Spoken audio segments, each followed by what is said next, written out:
Families eligible for this year's child tax credit may be confused when they look at their bank statements. The IRS shared that a technical issue with deposits back in September led to some families receiving more than intended, meaning that in October, November, and December, they could see payments decrease upwards of $13 per child per month. Now, this comes as negotiations surrounding the extension of the credit ramp up in Congress, with Joe Manchin insisting on attaching a work requirement to the payments. President and CEO of the Children's Defense Fund, Dr. Reverend Starsky Wilson, recently co-authored an op-ed in Newsweek calling on the Biden administration to make the child tax credit permanent, saying in part, child well-being is not only the responsibility of parents and neighbors, but also of government, especially a government that speaks and acts in the name of children without their consent and has the ability to help address the significant obstacles poor children face. Dr. Reverend Wilson joins us now to expand. Welcome to Rising. Thank you for having me. Glad to be here with you. So I'm glad you made the point about the way that the government speaks on behalf of children without their input, because I think that doesn't get factored into this conversation enough. You know, Joe Manchin is insisting or suggesting that work requirements get added to this question.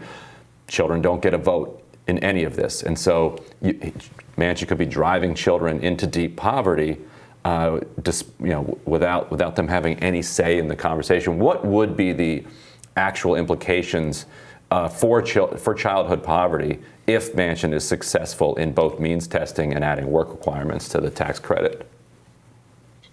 Yeah, I mean, the point that you made is a really clear one. As we talk about generations of the American population, those under the age of 18, or Generation Z, is the largest segment of the American population, and they lack a vote. The 74 million children under the age of 18 are more people than voted for the president. So when we start talking about the overall, or the account for about the number of people that voted for the president in the last election, they would be the largest electorate to turn out for a presidential election that we have seen until last year. So when we start talking about the implications of Senator Manchin's commitment here, articulated commitment, then what we're talking about is being able to keep young people in poverty. The most extreme, those who live in the most extreme poverty would be those who are left out of access to this child tax credit.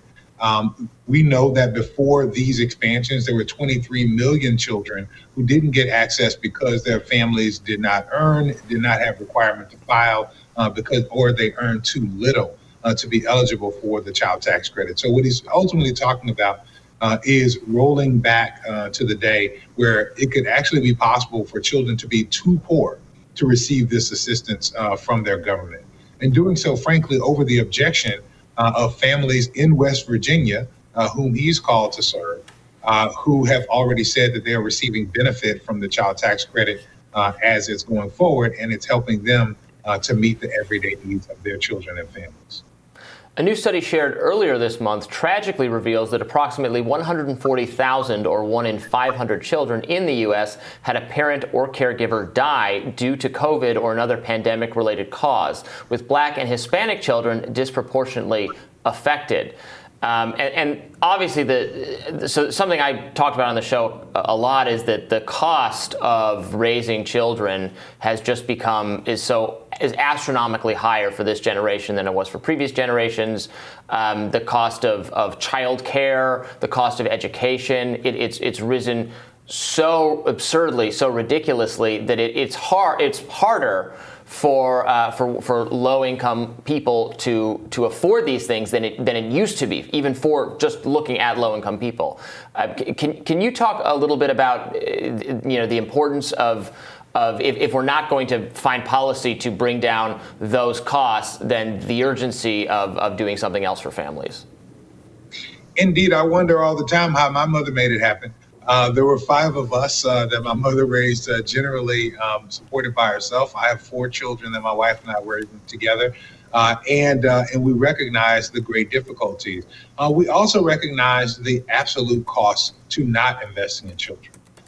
We have seen studies from the Nobel economist who showed us in the Heckman equation that there's a return on investment for investments in early childhood education, that regional economies do better who invest early on at a macro level and get back money in the gross domestic product. We know that if we do not educate young people, then we pay a cost as it relates to incarceration and social services and supports on the back end. And so it only makes sense for us to make investments like this that make it easier to raise children healthy, educated, and nutritious, supported, and safe in their families and in their homes, such that we don't pay the cost later on. And frankly, we do so in the interest of their thriving and their flourishing, because it's our moral obligation. In as much as we speak to other nations and hold out our moral authority, it's important for us to realize that the kinds of expansions that have been made or adjustments that have been made to the child tax credit this year in the context of the pandemic bring it closer to a permanent child allowance, which is what we're still fighting for. And indeed, many of us, even today, will be at the Capitol praying for in the reconciliation package, which every other industrialized English-speaking nation already has. So this is not something that's radical. It's not something that is that we've not seen the impact of in other nations. This is something that countries who care for children and who stand on the moral authority to speak for democracy and well-being across the globe are already doing. And it's about time that we catch it. And so the president is now floating a one-year expansion of the child tax credit. What's your reaction to that news? That's unfortunate. Frankly, this may well be the most popular bipartisan element of his reconciliation package. In as much as we've come to a point now of beginning to attempt to negotiate, unfortunately, parties and constituencies against one another, the president should be mindful that he gets to impact families across the board, poor and middle class families. He impacts Black and brown families. He impacts white families who are wrestling with rural poverty as much as those Black families who are struggling with urban poverty in this proposal. And so I don't think it's wise on his part to be offering up that kind of negotiation on this. I think the pay-fors have already been noted in the Senate proposals in these negotiations. So there's really not a need to be negotiating with himself on this point. He should actually be caring for his constituents and taking care of their children. Reverend, thank you so much for joining us this morning. We really appreciate it. Thank you for having me. Look forward to being with you at some time again. Yes, thank you. We'll be back with more Rising right after this. Don't go anywhere.